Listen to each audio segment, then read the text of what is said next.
this once. And I want to subscribe. Card Kaizoku. This video is sponsored by Nengarden. Nengarden is holding a Black Friday sale. You can get 40 to 60% off site-wide. This stacks with my promo code Kaizoku for an additional 5% off on top of the sale. Pre-orders for the Heavenly Yakusha playmat are opening back up, so this is the perfect time to snag one up. And again, my promo code stacks with this sale, so don't forget to use it. Just want to save y'all a couple bucks. This video is sponsored by gumgum.gg. Man, what deck should I play today? Oh, I know, I'll head over to gumgum.gg for the most up-to-date One Piece deck lists, updated daily with over 1,000 deck lists per set, including both Eastern and Western decks. Whether you're chasing the meta or hunting for rogue strategies, use gumgum.gg. This video is sponsored by Card Market, Europe's largest online marketplace for trading card games. Alright, it's pre-release season again. OP09 is coming out really soon, but you may be wondering, where's the OP09 pre-release event? Well, yeah, it's here. They just call it the second anniversary pre-release tournament instead. Same thing happened for OP05 actually. It was the first anniversary pre-release tournament, but it'll essentially function the same as a normal pre-release. Now, if you're new to the game and you don't know what a pre-release event is, it's just an event that hosts a tournament that lets you use the new cards before it's released. So we see on the event page here, the period, it lasts for the whole month. Usually a pre-release event will happen like a week or two prior to release. This will happen also a week or two prior to release, but it'll also bleed into the release of the set itself for the month, right? It's throughout December here. And yet stores can choose between two formats, constructed or sealed. So constructed is just like a normal tournament. You'll bring whatever deck that you have that you pre-built and you'll play a tournament that way. What most people and most stores are most likely going to be deciding for their format would be the sealed format, because that one's more fun for like a new pre-release kind of event like this. The rules for that are also here, but I'll go over them briefly for you. So you can bring any leader you want as long as you own it, you can play it. This includes the Rainbow Luffy, that is like a promo card that was given out in the past. This includes any leaders you pull from the packs that you're going to get. Oh, by the way, you're going to get 6 packs of OP09 for this event. And yeah, you just build like a 40 card deck with those 6 packs, which is 10 less than the normal 50, plus your leader of course, and then the card restrictions for the deck go out the window. So the cards in your deck don't have to pertain to your leader's color. They can be any color. And then that 4 of maximum that you normally have as a deck restriction, that is also not present in a sealed format. You could have 5, 6, 7, or more than that of a single copy of a card if you happen to pull that many in 6 packs, which is unlikely, right? Or rather impossible. So if you ever catch someone with like more than 6 copies of a card, they might be cheating. And yeah, you have to bring your own Dawn, because I don't think packs nowadays contain any Dawn cards. And that's pretty much it. Now you will get participation for joining this tournament. You'll get this 7 cost Luffy here. On play, you can return up to 1 character with the cost of 3 less to its owner's hand. You could run this in your deck. I think most pre-release events that I went to let you run the participation cards you get in your deck. And yet, this is just a guaranteed 7k that has counter at least. So in case you don't have any other good options, just put this Luffy in. You also get these second anniversary stamped random cards. There's 75 in total, and then you get 2 per pack. These might contain some useful cards you can put in your deck as well. And also for participating, you'll get this second anniversary Dawn card. It does look pretty nice, I like it. It's Garp and Luffy way back when he was a little boy. And then the prize, the grand prize for winning this tournament is actually pretty neat, right? It's a set of 3 leader cards here that have that second anniversary and winner gold stamp. It's the leaders from starter deck 13. So we have the red yellow Sabo here, and then the blue yellow Ace, and then the black yellow Luffy. This one is probably going to be worth a pretty penny, but yeah, unfortunately it's going to be only for the winner. I don't know if, depending on the size of the tournament, like if it's 32 versus 64 versus 128, your store may have multiple sets for like the top 4 or not, but you just have to ask your tournament organizer if that's the case. But for sure first place will get one, so aim for first, I guess. And yeah, the rest of this video will be going over the cards in OP09. We'll be going over the new leaders in OP09, how viable they would be in a sealed format. We'll be going over past tried and true leaders, and just as a refresher, in case maybe you're not familiar with which leaders were good in pre-release events in the past. Then we'll go over the cards themselves, the characters, the events, the stages. I'm just going to go over things that stand out to me and things that you should look out for in your packs. So we'll just jump right into the leader section here. So first up is the new monocolor red Shanks. So he's a 5k power, 5 life leader. Then once per turn, you can activate this effect when your opponent attacks. You can give it to one of your opponent's leaders or characters minus 1k power for the turn. So it's an extra 1k counter, always, every turn. Once per turn though. In a sealed format, counter power does matter a lot more because you don't have access to outright removal, right? Your means of getting rid of characters on your opponent's board will be just to attack into them and hope they don't have the counter to stop it. Shanks being able to counter for an extra 1k every turn essentially means like you're drawing an extra card a turn that's a 1k counter. So I actually think Shanks is really strong in a sealed environment. He does have to compete with the past Titans where like Bonnie can outright stop an attack and then Kid can outright like attack you for 13k twice. Minus 1k is not going to help too much with that. But for board control, for sure, Shanks does a good job at keeping your characters alive. I would argue that he's the most viable pick. If you wanted to run a new leader in OP09, I would definitely go with Shanks. Up next is Green Purple Lim. So Lim is a dual color leader, green purple, 5000 power, 4 life because it's a dual color leader, and then any card that Lim plays out comes out as rested as a rule of the game. Then activate main once returned, you can rest 3 of your Dawn. You can ramp 1 rested Dawn, and then you can play a 5 cost or lower Odyssey type character from your hand. So right off the bat, since it's kind of locked to the Odyssey type, that's kind of bad in a sealed environment. You can't choose how many Odyssey type cards you get from your packs. It depends on the luck of the draw. And even with the luck of the draw, the Odyssey archetype isn't too great anyway. And then the first part of her leader ability where all of your characters come out rested is actually a very huge detriment in sealed, right? If your characters are rested, your opponent can attack into them, forcing you to have to counter or else you lose your character. This makes it so your opponent can starve you really easily. And starving is a concept where your opponent forces you to waste your counters to protect your characters rather than them attacking your life. Because you want your opponent to attack your life a couple times or have to like commit Dawn to land hits at your life, because hits at your life, even though it like brings you closer to death, it does give you extra cards in hand to expand your options or defend your characters with. Because as long as your characters are alive, you can keep pressuring your opponent, right? But all of Lim's characters come out rested, so you're always going to be pressured into. So be wary of that if you do want to try to run Lim. And the fact that you're a 4 life leader is also kind of a detriment in a sealed environment. Up next we have Mono Blue Buggy, 5000 power, 5 starting life. So activate main, you may rest 5 Dawn and discard a card from your hand. If you do this, you can play up to 1 cross guild type card from your hand. So similarly to Lim, it's locked to cross guild. The only cross guild characters worth playing out with this effect is the 7 cost Croc and then the 10 cost Buggy, both of which are like high rarity cards, so you're not guaranteed to even get them. And then even if you do get them, you kind of want like 4 ofs of both for the consistency of it. So besides that, like if you don't get those cards, this leader ability does nothing for you actually, so you're just a 5 life leader. So for that reason, Buggy's not great. And then even in a constructed environment, could be that I'm biased, I'm a big Buggy hater. The deck really does feel like ass, even when you can decide which cards go in the deck. So I would not recommend Buggy at all. Up next is Purple Black Luffy, so another dual color leader, 5000 power for starting life. Done times 1, your characters have +1 cost, and then on your turn, once per turn, if you return 2 or more Dawn cards from your field back to your Dawn deck, you can ramp back 1 as rested and 1 as active. So this is actually a pretty strong leader ability, but only in a constructed environment. In sealed, you do have to depend on getting the cards that make you return 1 or more Dawn, namely the 7 cost Sanji and then like the 9 cost Luffy, not 10, 10k power. But yeah, similarly to the Buggy argument, those cards are high rarity. You're not gonna be guaranteed to get them. So if you're not gonna have that, like that part where you get the 2 Dawn back that you return to pay for these strong effects, you don't get benefit out of it, so you're just a 4 life leader for no reason. The Dawn times 1 +1 cost part can be a little relevant, not as much in sealed, because yeah, the amount of like cost space removal that your opponent has access to is much lower.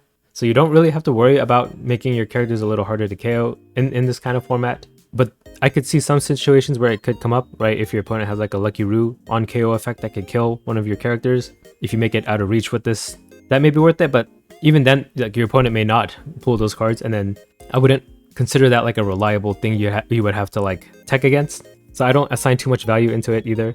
Up next is Purple Yellow Robin, 5000 power for starting life. So Robin has Banish on her leader card. That means that when she does damage to your opponent, the life card that your opponent normally would take to the hand goes to their trash instead, and it doesn't trigger. Then when attacking, you may trash 1 card with the trigger from your hand. If you do this, you can add up to 1 Dawn from your Dawn deck as rested. Robin, I'm a little conflicted on. I feel like she can almost be playable, right? The fact that she has Banish always means that your opponent always has to expend counter when you're attacking them with this leader card. And as we mentioned earlier, counter power is scarce. Being able to deny your opponent of getting cards in hand from their life is also really strong in a sealed environment. And the fact that Robin can ramp, while you cannot guarantee having a deck full of trigger cards, There are quite a few in the set itself, so you will not have too much trouble trying to ramp with this, just not consistently every turn. But yeah, just being able to hit your late game earlier than your opponent can be a big boon for your deck too, right? You're playing out your bigger characters before your opponent can. If you're playing out 9Ks while your opponent's still playing out like 7K bodies, 9K can swing over 7, they need to spend like 2-3 cards to defend it. The only downside for me recommending Robin is that she's a 4-life leader, which is a pretty big like detriment to have in a sealed environment. That's one less attack from a character that you would be able to take and then like return fire and kill your opponent next turn, right? That's kind of the benefit of being a 5-life leader in this kind of format. But yeah, her card effects, her leader ability is actually usable. So if you want to like be spicy and try to go for like a rogue strategy, I would recommend trying Robin. But if you want to be safe, Shanks is the way to go for that. Then up next is Blackbeard, Marshall D. Teach, another monocolor leader, mono black, 5000 power 5 starting life. And then as a rule of the game, for just yourself, your on-play abilities don't activate, so you're locked out of an entire mechanic of the game. And then activate main, you may trash one card from your hand until the end of your opponent's next turn. Your opponent's on-play abilities don't activate. So yeah, you can also make your opponent not be able to play their on-plays, but at the cost of one discard in hand. Now this is strong in a constructed environment because your opponent can just pick all the good on-play abilities and jam it into their deck. Blackbeard will be able to deny that. In a sealed environment, you just have to hope RNG is in your favor and you have an opponent that has on-play abilities that you want to lock out. And then the price of discarding a card in hand is pretty steep, right? In a constructed environment, you have cards that kind of mitigate that. You have your Lafits to soak up an attack and draw you a card. You have your Hachinosus to like cycle your hand to find the cards you need. You have Dot Qs and Van Augers that replace themselves on KO. In a sealed environment, you may not get those cards. So I don't think I can recommend Teach, but if you do get lucky and pull a lot of the good Blackbeard cards, namely like the 10 cost Blackbeard and then the Jesus Burgess, and then Dot Qs and Van Augers, maybe you could hobble something up together, but that would really depend on the cards that you're pulling from your packs. And that's it for the 09 leaders. Let's go over some past leaders that we know are strong in a sealed format.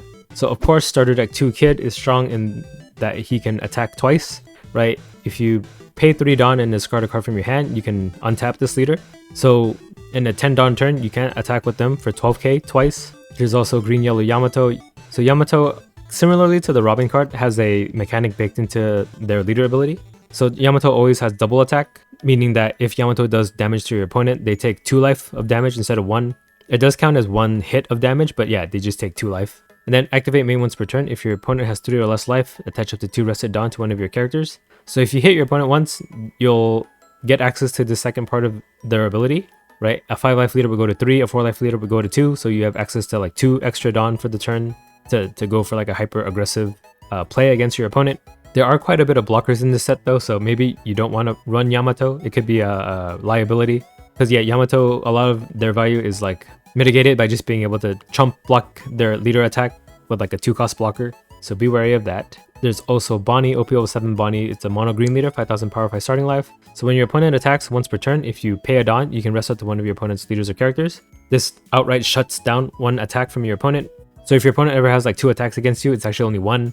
You do have to like play a little bit off curve, right? You always have to leave 1 Dawn up to deny one of your opponent's attacks, but this can get really annoying in a sealed format. It saves you a lot of counter, it saves a lot of attacks that go towards your characters so that your characters can attack back into your opponent. And yeah, it just makes it really hard for your opponent to set up lethal against you, because they always need that 1 extra body, and then that extra body has to land and attack. So because of that, Bonnie is really strong in a sealed format. And then there's Red Blue Marco from OP08. So I didn't play any pre-release events in OP08, but I kind of feel like Marco would be good. For 1 Dawn, attach, activate main. Once per turn, you can draw 1 card and then place 1 card from your hand back on the top or bottom of your deck. They give it to one of your opponent's characters, minus 2000 power for the turn. So yeah, he kind of fixes your hand in that you can always like draw a card and then like put a card you don't need back on top or bottom. And if you don't need it, you put it on the bottom, right? So that is good in and of itself in a sealed environment, because you don't want to get bricked, right? Every card matters in this kind of format. And then he also gives minus 2k power to something. That means that his leader, who can attack for 6, can always threaten anything up to like an 8k. 8k attacker can get brought down to 6k. So you can attack for 6k at him, and then they'll have to counter 1k at least. Anything lower than that, it just becomes much easier to kill. So just being a threat to any rested character on board, I feel like is very valuable in a leader card. And it just takes 1 Dawn on your leader to activate it, right? And putting a Dawn on your leader is no big deal, because yeah, at the end of the day, you can attack for 6k with it. So I do think Marco could be a pretty decent option. It's like the offensive version of the Bonnie, where Bonnie is 1 Dawn to like stop an attack. Marco is 1 Dawn to like kill something on your opponent's board. Much easier. If you can think about it, the minus 2k means it's extra 2k your opponent has to come up with to defend a character that they could have defended for just a 1k. So these are the leaders I think would be strong. I would probably be leaning more towards like Bonnie, but if I wanted to be like spicy, I would go for like Marco. And then I think Kid's like your vanilla pick if you can't really decide which one you want to pick. And then yeah, if you are like for sure wanting to play new cards only, I would go with Shanks for the 09 pick. Now in the sealed format, you'll also want blockers in your deck. And there's actually quite a lot of good ones to pick from in this set, so we'll just go over them by color. So Lucky Roo is great in that he's a 5k blocker, so he can attack afterwards. For 4 costs, it's not too expensive to play him out. He has counter too. And then if he dies on KO, and your leader is a Red Hit Pirate's type, you can kill up to one of your opponent's characters with a base power of 6,000 or less. So if you are running Shanks, this guy's like kind of mandatory, because not only can he block, but he can take one of your opponent's characters down with him. But even if you're not running a Shanks deck, 4 cost 5k blockers are still great to have. Silver's Rayleigh is pretty good too. He's a 5 cost 6k blocker. And then if your opponent has 2 or more characters with the base power of 5,000 or more, which is going to be very likely because all of your opponent's characters at the bare minimum will be 5k attackers to attack into you. You draw 2 cards and discard a card from your hand, so it's plus card in advantage in your hand, and you're able to cycle out 1 card that you don't want. And then, yeah, he himself is a pretty good attacker at 6k, and a pretty good blocker too.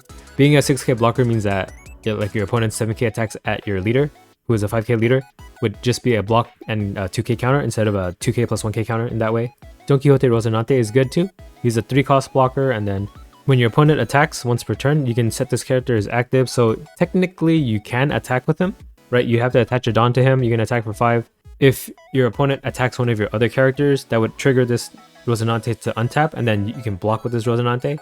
The kind of caveat with using this card is if your opponent attacks into Rocinante himself instead of another character. Rocinante does untap, but then the attack does not like fizzle out or anything. It still is going towards your active Rocinante at this point, so he could still die that way. There's also Don Quixote do Flamingo, 5 cost 6k power. So this is, I think, one of the best blockers in the set, at least for the mid game, because he's 5 cost 6k as we mentioned, and then at the end of your turn, if you have 2 or more rested characters, this character becomes active again. So that means you can attack with this guy every turn as long as you have another character out to attack with, which most likely you will have. So yeah, you're just able to attack for 6k and then block for 6k.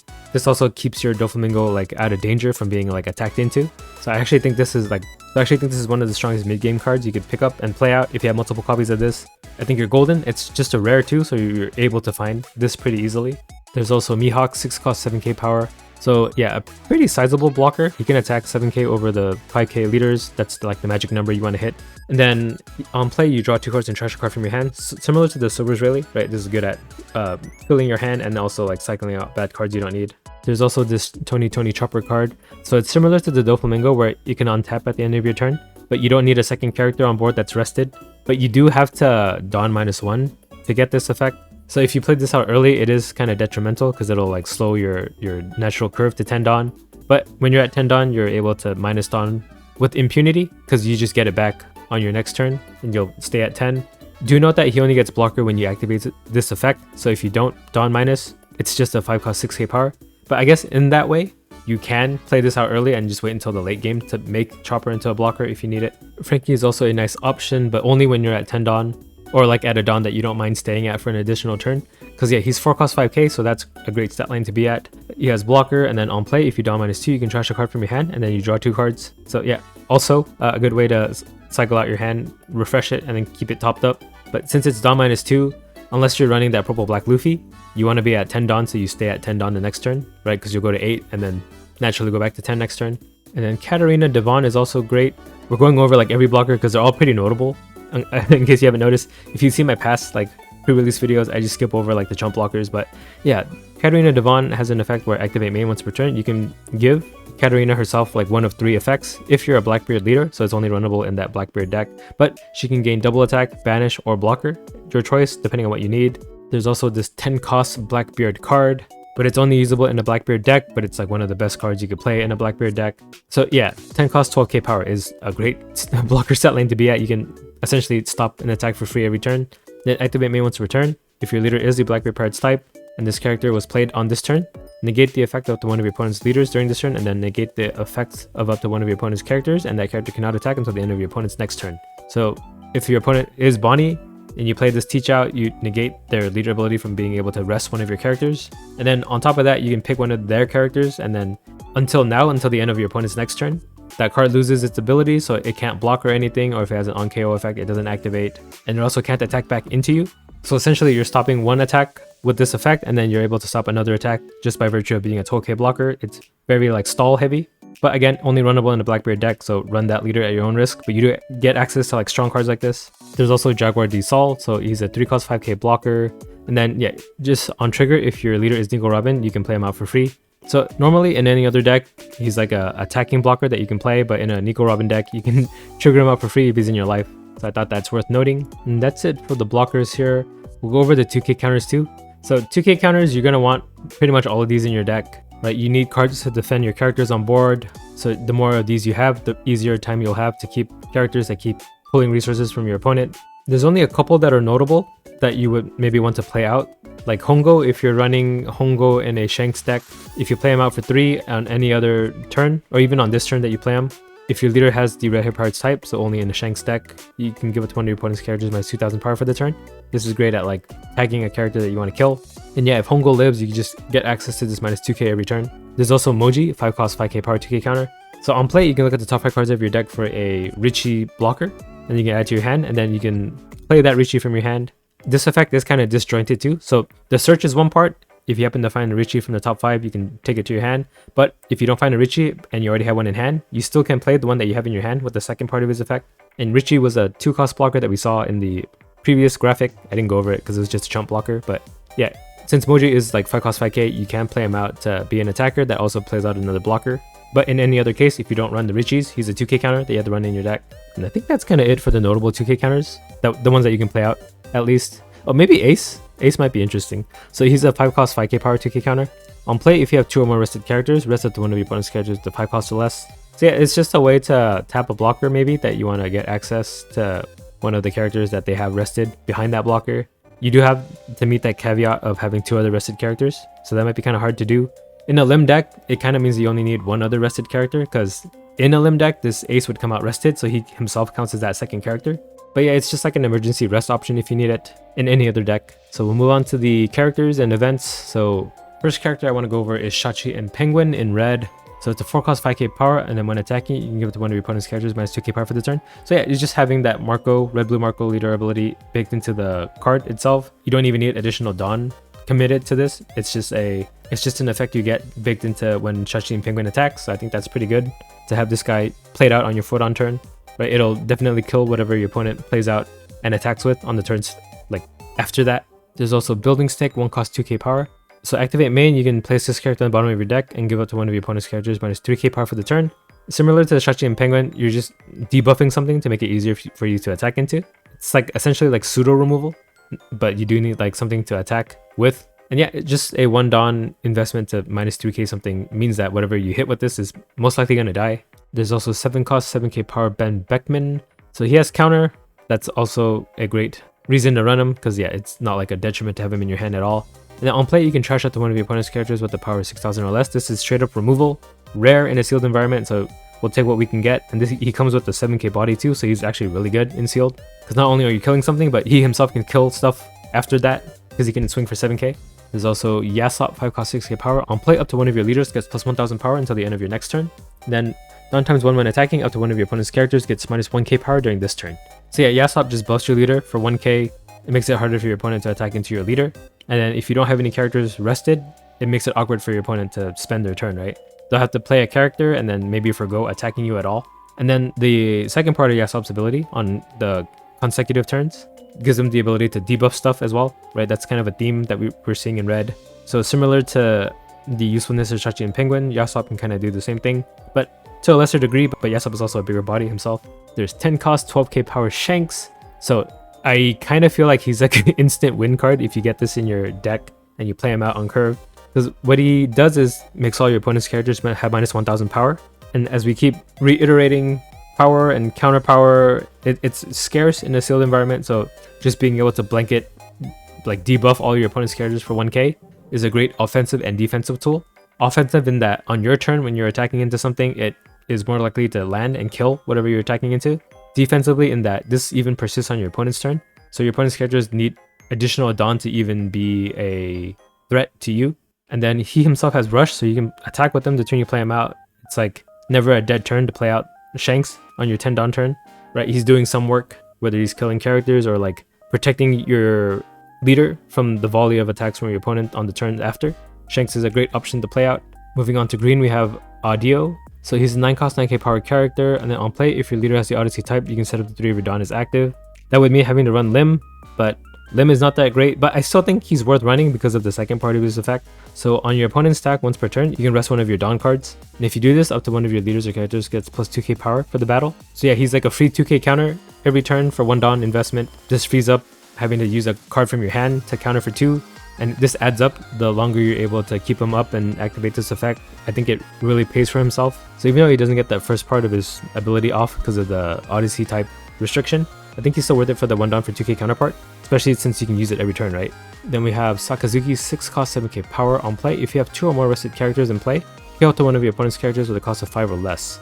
So yeah, outright removal is strong and sealed. He is kind of finicky to try to get to meet his requirements. He's easier in the Limb deck in that, yeah, in the Limb deck, he himself comes out rested. So he himself counts as that second rested character. But in every other deck, you do need to attack with 2 other characters first or like rest them somehow. But then Sakazuki can kill a 5-drop. So if you could, doing this curve, you would have played a 2-drop and then a 4-drop. You could attack with that 4-drop, most likely. And then the 2-drop, even though it may not be able to reach 5k, you can just swing with it, even if it's like a blocker or something. And then you can play out this Sakazuki. It'll meet the requirements of having the 2 rested characters, and you can pop your opponent's 5 cost. I think that's pretty strong if you can get that kind of perfect scenario to happen. Up next is 5 cost 6k power Monkey D. Luffy. So on play, if you have 2 or more rested characters, you can pick up to one of your opponent's cost 6 or lower characters and then rest it. Or you can pick one of their Dawn too and rest it. So this is good against like Bonnie, right? If they left the Dawn up to try to stop one of your attacks, you can deny it with this Luffy. But with the same requirements as Sakazuki, you need 2 other rested characters out. So I won't repeat all that jazz. You get it though, right? Moving on to blue, we have 7 cost Crocodile, 7k power. So on play, you can play a Baroque Works or a Cross Guild type character with the cost of 5 or less from your hand. If we saw the 2k counters section, we do run 2 5 cost Cross Guild 2k counters because they're kind of mandatory in our deck. So if we have access to those cards anyway, you could get value out of Crocodile just being able to play out 2 bodies for 7. And yeah, there's some non 2k counter options you can run in your deck too. I think all the Cross Guild cards are runnable, so if you do happen to pick up a lot of them and you also get this Crocodile in your packs, it's perfect storm for you. This 10 cost Buggy can be a good option in your deck. He's better in a Buggy deck because you can play him out for 5 Dawn, but in any other deck, what he does is for 10 Dawn and 12k power, on play you can return it to one of your opponent's characters to the bottom of their deck. Then if you do not control 5 other characters with a cost of 5 or more on board, you return this character to the bottom of your deck. So yeah, he is a red rock, right? He removes anything on board, but he only sticks on board if you have 4 other characters at the time that you play him with the cost of 5 or more, which in a sealed environment, most of your characters will be this unless you're playing your chump blockers. But the hard part is all your characters have to survive up to that point, and that means you would have been having to expend counter in your hand, so it's easier said than done in a sealed environment. I think it's not too easy at all to get that Buggy to stick. So you're paying 10 Dawn to bottom deck one of your opponent's characters. In that regard, yeah, it's probably not too great. But if you have it as one of and your opponent hasn't been threatening your characters too much and you're able to get this guy to stick, I think it seals the deal for you, right? You got rid of one of their biggest threats and then you have a board full of 5 cost or higher characters to attack back into your opponent. So can be used in that way. There's also this 3 cost 5k power Marco. So on your opponent's turn, you can trash a card from your hand. If this character would be KO'd by your opponent's effects, you can just play this character out from your trash as rested. So it's a bit of stickability, right? If your opponent does happen to get one of the few KO effects in the set, you can trash a card in your hand and just keep the Marco on board, but he does stay rested so he can be attacked into after. But it could be great just to have a character that you can get to stick on board to keep applying pressure to your opponent. The first event we're going to be going over is the 2 Dawn Special Muggy Ball. So on main, your opponent returns one of the characters with a cost of 6 or less to their hand, and then as a trigger, you can bounce a 3 cost back to your opponent's hand. So yeah, it is not like KO removal and it's not bottom deck removal. The next best thing, it bounces it back to their hand. Being able to bounce a 6 cost means that they have to spend 6 Dawn again to replay it, so it could mean that they don't play it out again because they need the Dawn for other stuff on the turn after. And yeah, it's great. The best we can get in terms of removal in sealed. And for 2 Dawn 2, it's very cheap. Moving on to purple, we have 7 cost 7k power Sanji. So on play, you can return up to 1 or more of your Dawn cards back to your Dawn deck. If you do this, this character gains rush and then you can rest up to one of your opponent's 6 cost or lower characters. So yeah, you would normally just pay 1 for this. I think 1 Dawn minus is no cost at all to play out a 7k rush attacker that can rest something. In a purple black Luffy deck, you do want to pick 2 so you get the 2 Dawn back and 1 back is active actually. And yeah, he's just a good like mid-game trading tool.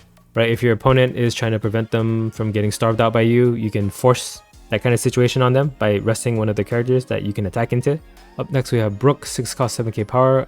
So when attacking, if you return one or more Dawn back to your Dawn deck, you can pick 2 of your opponent's characters to get minus 2k power during the turn.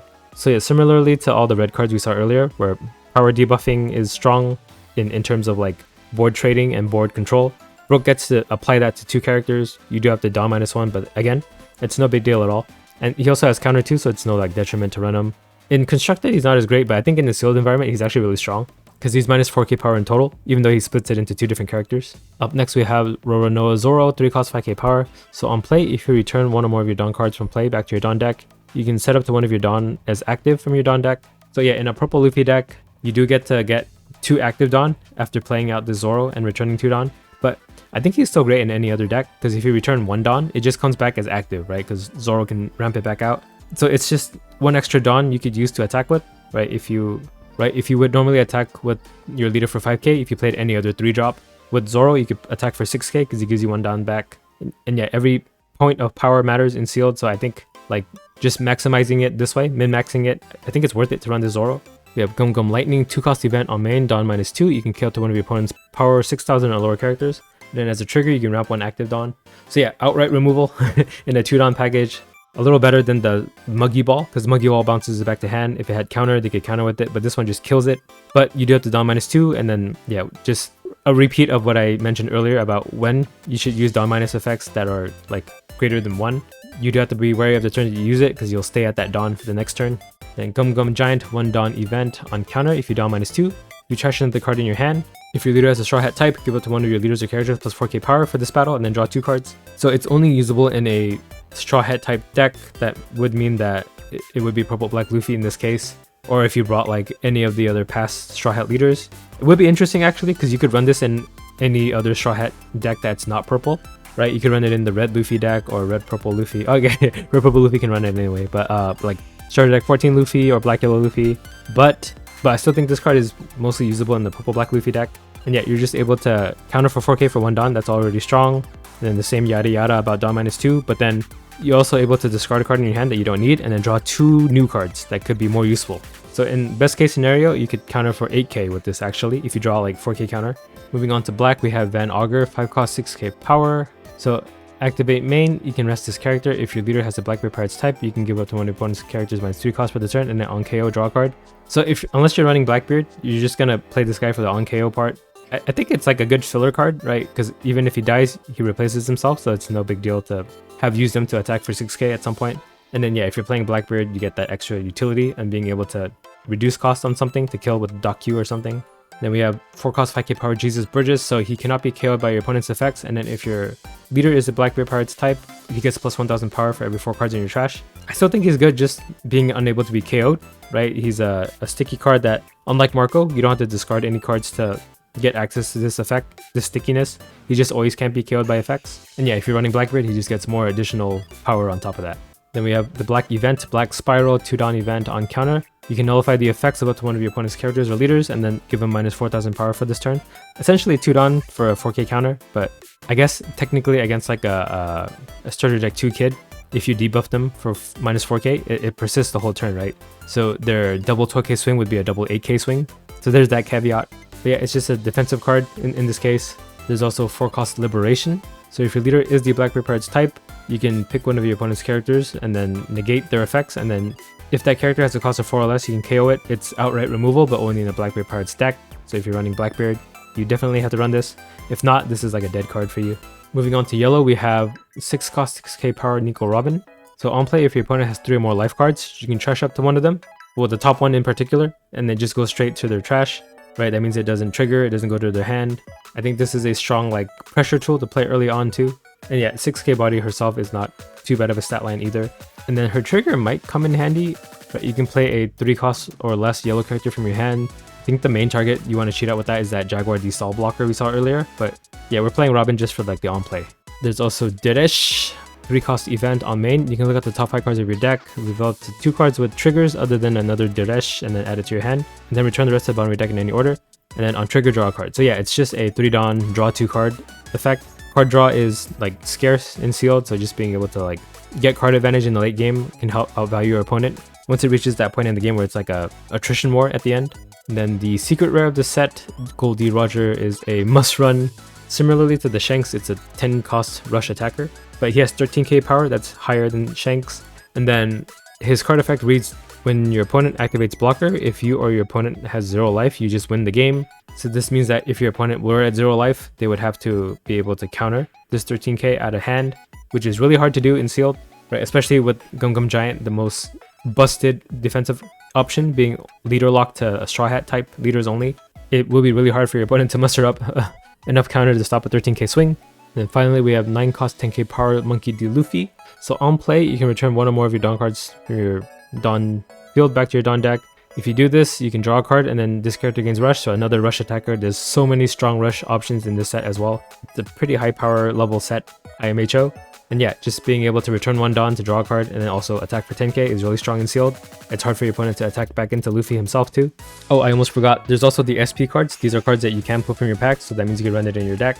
So we have up here 8 cost 8k Rosinante. On your opponent's turn, if this character is rested, your active characters with an original cost of 5 or 5 exactly cannot be killed by effects. And then on play, you can rest this character. If you do, you can play up to 1 green character with a cost of 5 from your hand. So this is specifically 5, but fortunately for us, all the like good Odyssey type cards are 5 cost and green, so you can play out that blocker Doflamingo with this. And then since Rosinante comes out rested, that Doflamingo himself would untap. Oh, but then I guess in a non-limb deck, that Doflamingo comes out unrested anyway. But yeah, you get what I mean. He's an AK attacker at the end of the day too, so great card to play out as like a boss monster to cheat out another character. There's also Zoro Juro, 3 cost 4k power, so when he attacks, if you have 3 or less life, you can ramp 1 active Dawn. Maybe not as usable in sealed, but yeah, if you want to ramp guaranteed in a character package, you have Zoro Juro for that. You don't even need to attach any additional Dawn to him, but if you did, like 1 Dawn on him, lets him attack for 5, and then he gains you a Dawn that you put on him, kind of back for you. But you do have to be at 3 or less life, so if you're playing a 5 life leader, you would have needed to take 2 life at this point, which you kind of don't want to do anyway. But if you're doing like a ramp strategy, yeah, Zoro Juro is here for you. There's Lucci too, but I think it's kind of hard to KO 2 and 1 cost without the extra like cost reduction that you would normally get access to in a constructed environment. So I'm gonna skip over Lucci. We have Dragon, 8 cost 9k power. So yeah, it fits in with the theme of high costed characters with rush because he has rush. Then on play, you can give it to one of your leaders or characters 2 of your rested Dawn. So 2 of the Dawn that you use to pay for Dragon can be reused. So it's kind of like he has 11k power. It's just that 2 of that power is like transferred into another attacking source.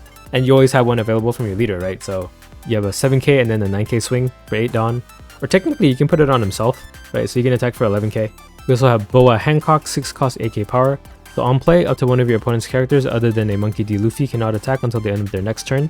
Then you can bottom deck one of your opponent's 1 cost or less characters, or even your own too, but in sealed you don't want to do that. So yeah, Boa just outright denies an attack from your opponent and then is a 8k attacker on the clapback. I think that's really strong too in a sealed environment. It's why like Bonnie's effect is good, being able to deny 1 attack. Boa can do the same. And lastly we have Nami. So Nami is 5 cost 5k power. On play, you can trash a card with trigger from your hand and then you can KO to one of your opponent's characters with a cost of 5 or less. After this, if you have 3 or less cards in hand, you can draw a card. And then as a trigger, you can activate the on-play effect, but you don't get the body. But yeah, outright removal and a attacking body, right? That's strong. That's why we praise Ben Beckman so highly.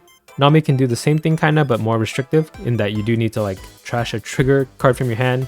You may not always have a trigger card, but if you do, this Nami is a great removal option for sure. Especially since you can do it via trigger too, right? I think that's also great. You can save your ass sometimes. Oh, why did I say ass? Is it because end the video? And that pretty much wraps up the OP09 sealed guide here. This is definitely a wild set.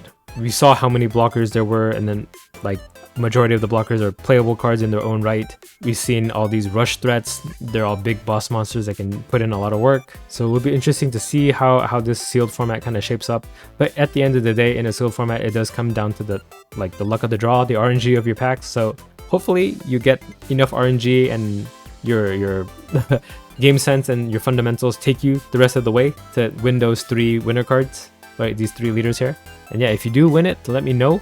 Post about it in our Discord, the Cardi Kaizoku Discord. We would love to see your accomplishments and see these winner cards in person. And that wraps it up for this video. If you like this guide, if it helped you, let me know. I make one of these for every set. So yeah, if you're not subscribed, I would appreciate it if you did. These are the kind of videos you can expect on my channel. Informational ones, also entertaining ones. I do funny ones sometimes, and then like market ones too. Just a gist of kind of what I post. And yeah, thanks for watching. Bye. Oh, why did I say S? Is it because end the video? Card Kaizoku.